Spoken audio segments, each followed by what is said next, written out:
Today, we're going to take a look at a lead a campaign that I launched yesterday. I did not have time to create more. I usually just run the first ad to see if it gets approved. And it did, and it started to get some leads in. And you'll see here we have an overall click-through rate of 3.3%, which is good.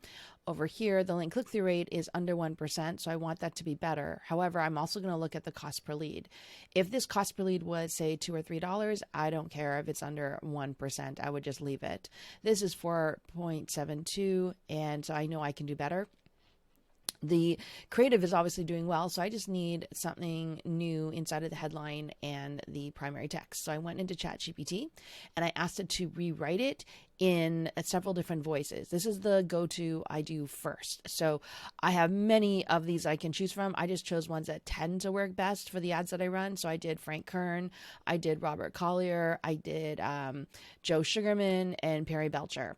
The other thing I did was go through this to review it for compliance and also to change anything that I felt really needed to be changed, and that was make sure it's accurately representing what we're offering.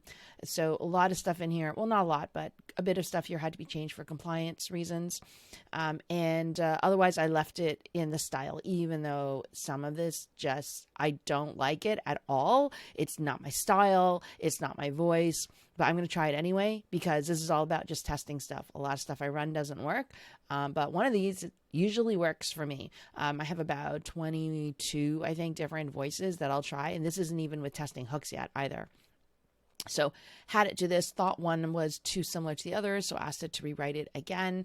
And so when I was happy with it, I just pulled it out. And like I said, make sure that you edit it for compliance. Do not just take this straight and use it. Go through it for compliance, make sure it's promising what you want, and give it a try. So I hope this helps.